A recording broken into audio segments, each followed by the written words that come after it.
What's going on, everybody? We're joined today by a very special guest in Sam Braswell here, currently ranked number 3 in the country right now for the Averett Cougars at 125 pounds. Very excited to have him on today. So first things first, thank you, Sam, for taking the time to talk to me. No, I appreciate you for asking me to talk, Tom. Yeah, so the first thing I want to talk to you about tonight, which is evaluate your season overall. I mean, you guys have a pretty active schedule, so talk to me about how you think you're doing so far as an individual and as a team. I think as a team we're doing great. We're doing like the best we've ever done. We I think we placed second at Net McGinley. We just placed second at Virginia Duels. That was pretty cool, making the finals, wrestling D2 team. We had a pretty good outing at York at you guys'. So as a team, like we're really coming together. We're looking pretty solid all around, and we're filling the spots that we need to fill. Myself, I think I'm having a pretty decent season. It could be better. It could be a little better. I won York. I won the Ned McGinley. That's the only individual tournaments we've went to, I believe. But it's pretty well. Nothing too crazy. Yeah, so you guys have had like a bunch of matches, like I was saying. So how much do you think this kind of helps you prepare for the postseason? Because it's you guys have wrestled a bunch of tough teams, like you were saying that you guys just wrestled Kutztown, right, in the finals at Virginia. Yes, sir. Virginia Duels. Yeah. I think all the tough tournaments we're having is preparing us and being battle tested. So when we went to nationals last year, we weren't used to a lot of Iowa guys' style and pushing the pace. They're calling stalling quicker and things like that. It's just a whole different type that you have to get used to because those guys wear on you. You know, as East Coast is more flowy, funk, this and that. Iowa, Midwest, they're going at you. They're going to score points. Yeah, hand fighting and stuff. And yeah, exactly. So I think us wrestling most of the competition, like harder competition, is preparing us for those deep waters when it comes to the national semifinals or the national finals. You know, like those are the matches we want to be in. Those are the matches we want to win. What's the best way to win them? To put yourself in the same predicament. Yeah.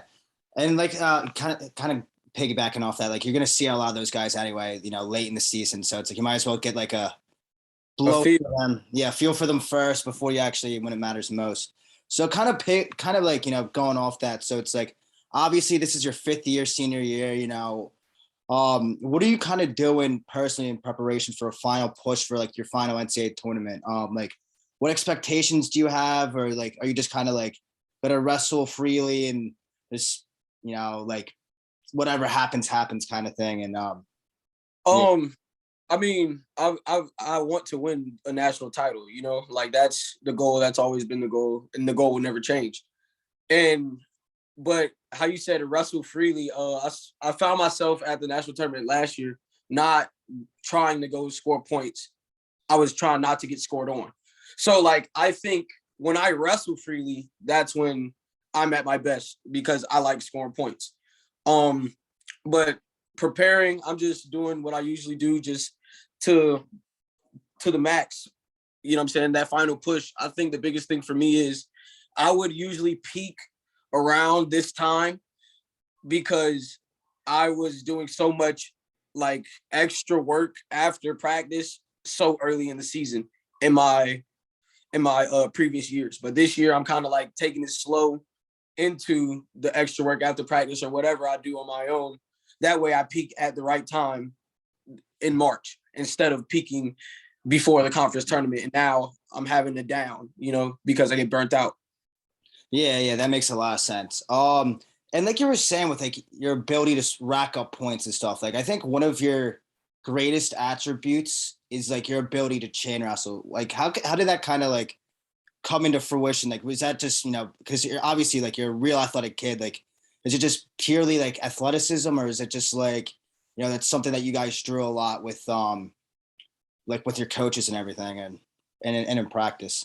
I appreciate you saying I know how to chain wrestle. I've been working on it, but it's mostly just, it really started when my late coach, I beat Ibrahim Badunka when he came in, just showing me, he pretty much broke wrestling down into sections to me. He said, all right, you hand fight, boom, boom, open him up. He gets tired, you go to a front headlock. From a front headlock, you go to his legs. If you can't get to it, you know, he just broke it all down to where it made perfect sense to me. And so since then, I really don't like, I'm not a drill type of guy, but there are things you need to drill. You know, like there are things you need to drill, things you're doing wrong in the match, like hitting both knees. You there? Sorry about that, bro. Pretty good.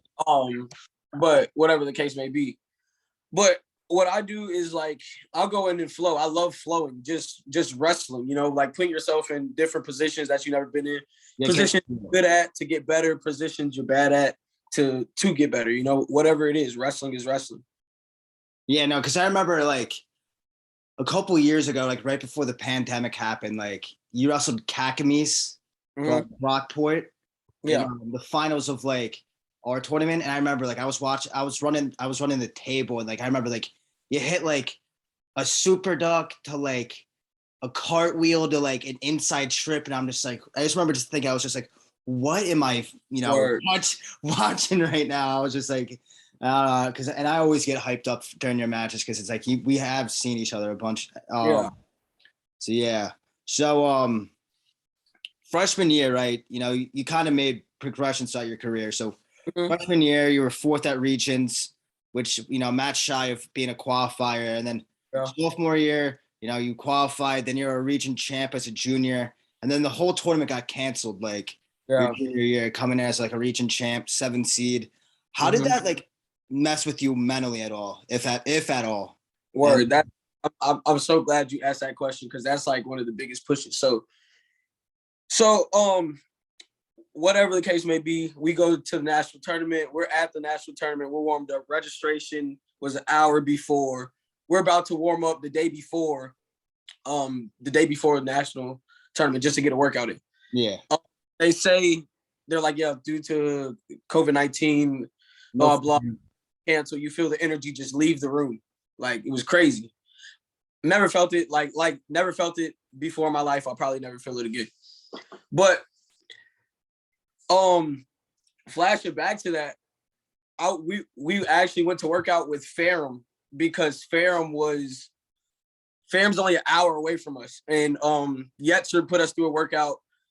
And when he put us through the workout, at the end of the workout, I'm riding the bike, we're doing a bike workout, and he's like, Braswell, you don't have 2 years from now, whatever, the time is now. You know what I'm saying? Like, but being a 18, 19-year-old kid, I was like, all right, whatever, old man. You know what I'm saying? Like, let me finish this workout. Like, seriously. But then we go to the national tournament. I'm thinking I'm about to win a national title, and then it gets canceled. And it's like, damn. Yes, the old man was right. You know what I'm saying? Like, and then like that kind of weighed on me. And just coming back into it, it just makes you appreciate the things you can do, because we were all from it. You know what I'm saying? Yes. Tournament canceled. You got to do this. You got to do that to be able to wrestle. So it all like ties together to have an appreciation for what you love to do. So you might as well do it to the best of your ability. Yeah. I mean, yeah, I remember it was a crazy time. Like, I remember that year, like we only sent one guy to that the tournament that year, our 49. Well, he was a 49 at the time, but Eric Hutchinson. And like we had a bunch of guys literally drive out to Cedar Rapids, Iowa, from Pennsylvania, 13 hours just for, you know, the whole entire tournament to get canceled. And like you're saying, like, it really makes you think, like, you know, or it really makes you like appreciate like what you do have. Cause like, you know, like think about like this, all the seniors that year, like they lost their, you know, their senior season pretty much. Cause it's like, you don't wrestle, kind of like what you were alluding to earlier. Like you don't wrestle for like the tournaments in January and December. Like you wrestle for the NCAA tournament. That like they all got taken away. It was just like truly mind blowing. Yeah, because like for every wrestler, every competitor, whatever it is, you're looking at a big tournament. There's something you want to win. There's something you have to win. And for that to just be like taken away from you, you don't even get the chance to prove to yourself or even learn things about yourself within that weekend to propel you to whatever like you can be, or what, you know what I'm saying? Like, it takes away so many things that are good and it turns them bad. You know what I'm saying? But it takes the bad things, it turns them good. It's kind of like a yin and a yang. It's weird. Yeah. Like you really don't know what you have till it's gone. Yeah, for sure. So this was like another thing you're kind of alluding to, like with like the difficulties that, you know, COVID kind of brought to the table, right? You know, doing this extra stuff to be able to, you know, compete, and not even compete, to even be able to practice. So talk to me about the difficulties of like training during COVID, if there were any for you, because I know you were working out with like Lezak and stuff during COVID, which is cool. But yeah.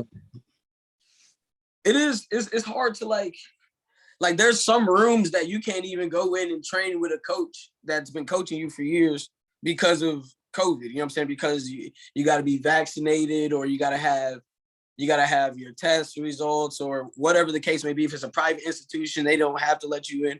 So like when you're trying to work with the best guys, it's hard to do that when you can't even get in contact with them. Yeah. You know?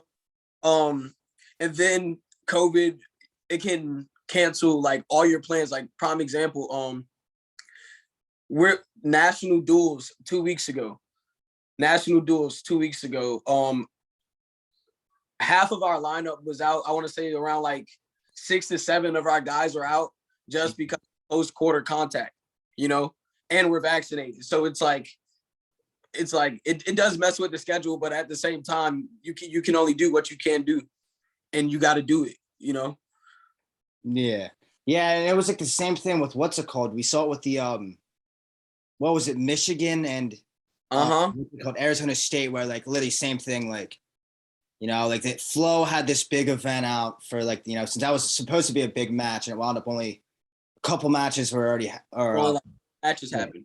Yeah, like a couple matches happened because of like, you know, everyone was somewhat, or like I guess it was someone close to the team that like, you know, tested or like was like must have tested positive and like, you know, got contact traced like half their team.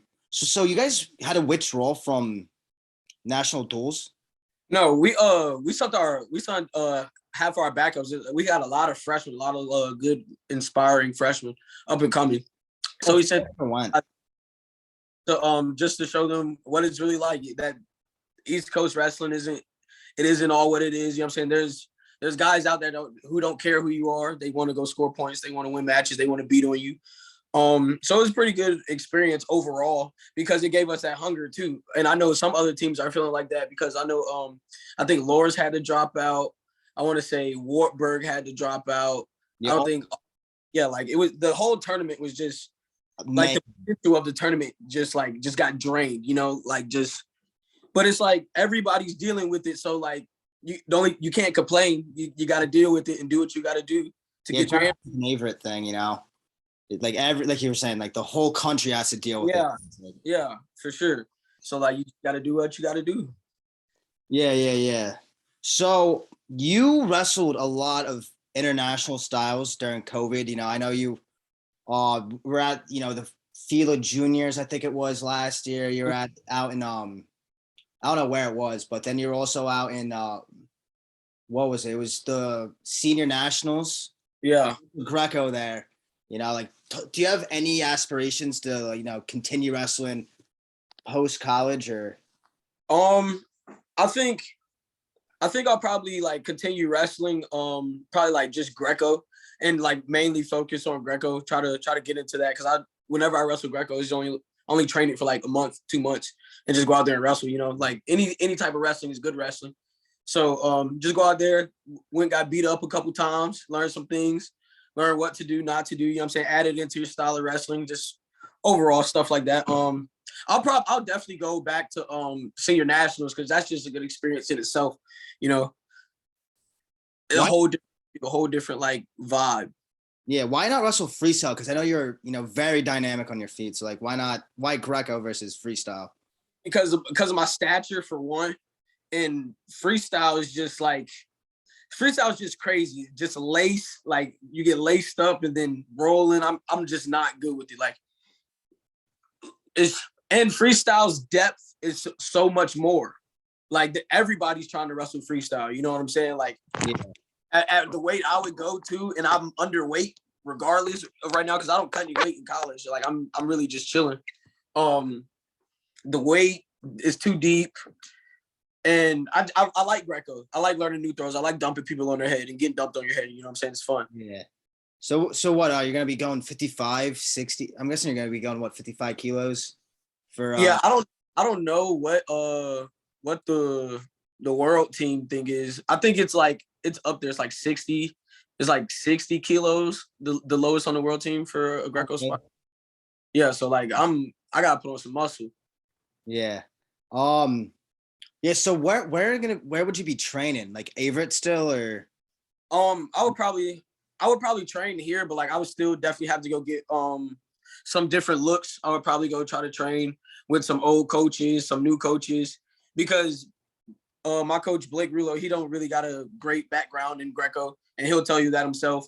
And for you to be the best, sometimes you just gotta branch out. You gotta learn new things from different people, because the way somebody teaches you here, another person can teach me a whole different way, and it just clicks. Yeah.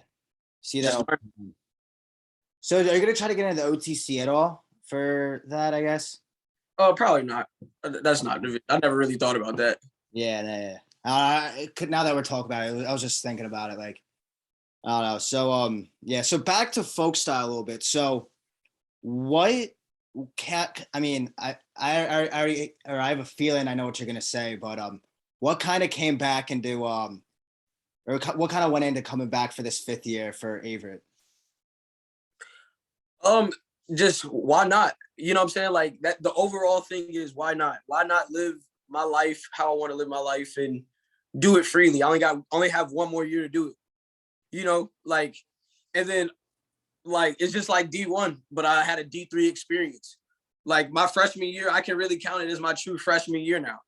Yeah. You know, I can really do whatever I want with like I can say I can win 4 times, 5 times, like whatever suits it with my resume or whatever the case may be. And I just want to win a national title. I love wrestling with my guys. I love my team. You know what I'm saying? Me and Woody started the program. So it's like, why not one more year and try to win it together and accomplish something great? What will one more year of sacrifice be? You're only going to be better in the long run, you know? Yeah. So speaking of which, so obviously, like you guys, like you've been saying, you said this a bunch, like now you guys were a brand new program back in 2018. I think you guys went like 2-7. Yeah. And now you guys are, I think you guys, last time I checked, I know you had a duel the other day.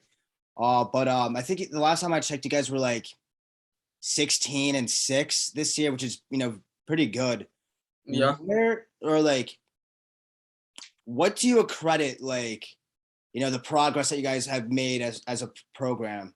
Because you guys literally, like you said, you guys started from the ground up. So like, where do you what do you accredit that to?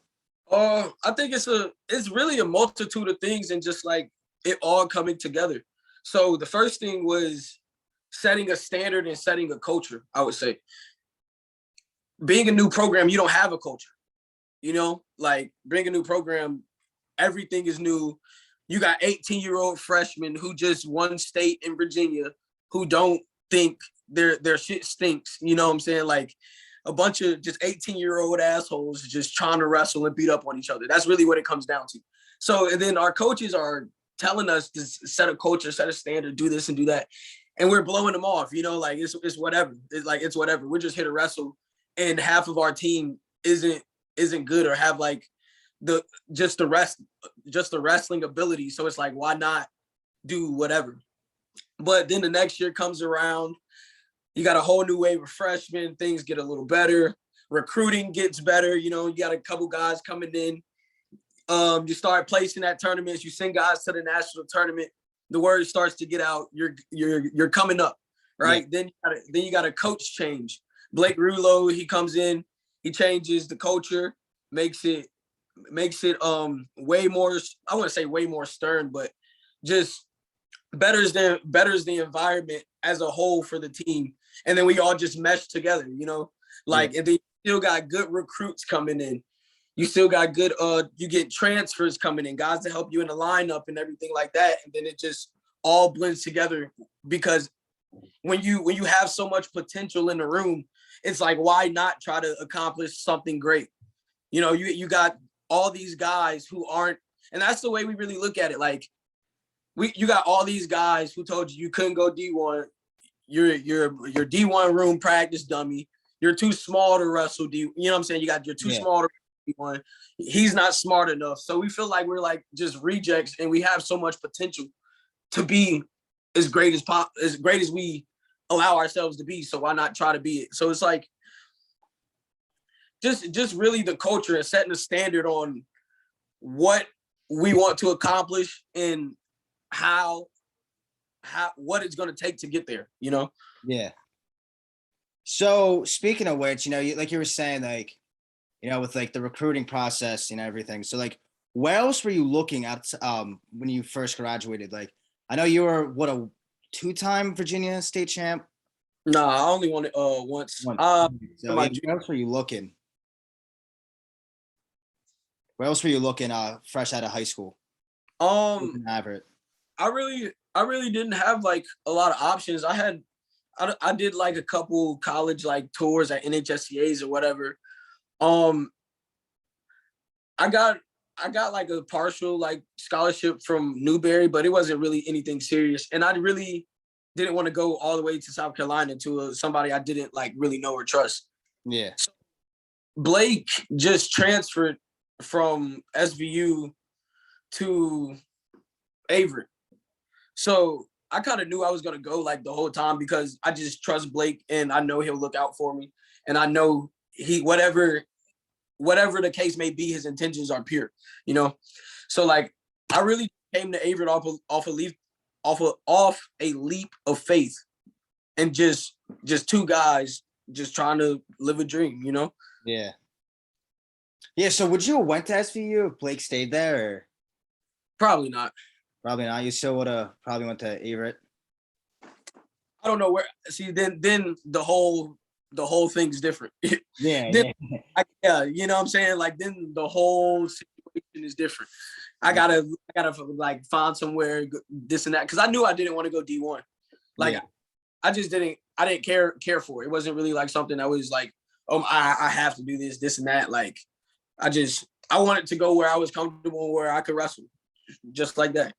Yeah, and kind of like what you were saying too. It's like, just the ability to compete, it's like, would you really want to, say you went to, I'm just going to throw this out there, like UVA or something, it's been a backup or something. Yeah. Rather than staying local at like Averett and just, chasing a dream, like you were saying. Mm-hmm. So it's it's just like, you really got to like, weigh your options out and everything. And for sure. And I think like that's what I would tell guys too. Like, because that messes with your mental too, like you're a backup. You're a third. Like if I'd have went to ODU, I'd have probably wouldn't have got looked at by a coach. They probably wouldn't know my technique, none of that. Because they had so many good guys that could crack the lineup, and I wasn't at that level, and I knew that, So it really comes down to being self-aware and what you want to do, and like you said, weighing your options. Because I knew I had to like start. I just had to start somewhere, and I had to wrestle matches to get better. The only way you're going to get better and perfect your craft is doing it. You know what I'm saying? I'm not going to perfect my craft if I'm just in a practice room all the time and I'm not really getting like going to opens and tournaments like that.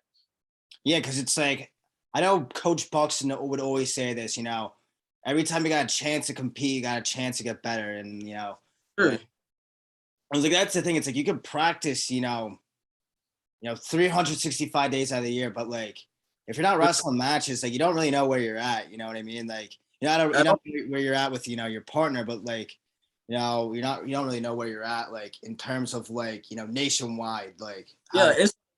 It's a lot of, there are a lot of practice room All-Americans. Yeah. You know what I'm saying?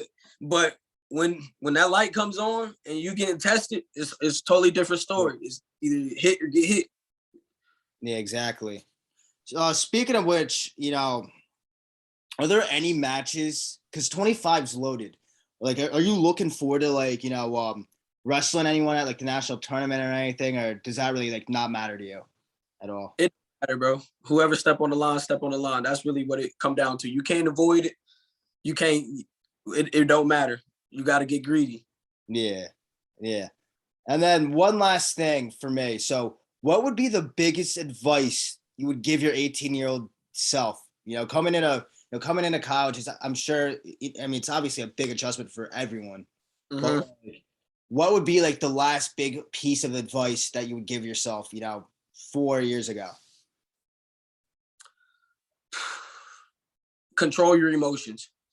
If I could control my emotions, and like, because it's just all energy. You know what I'm saying? Like, everything's pure. Like, anything you feel is pure, but you have to be able to contain it. It's kind of like the saying, it's better to be a warrior in a garden instead of a gardener in a war. You know what I'm saying? Like, if I could control my emotions and be as powerful as your mind tells you to be, I would be way farther than I am now. And that kind of makes you look at it like a whole different way, to where it's like, wow, like, if I didn't, I don't know, bro, just control your emotions. That'd probably be. Yeah. Well, do you have any closing thoughts for the show? Hey, I appreciate you having me on, bro. Yeah. Hey, Tom, the guy. Yeah, I appreciate you coming on. So yeah, thank you, Sam. Yes, sir. Have a nice night. You also, bro. Be easy. Yep.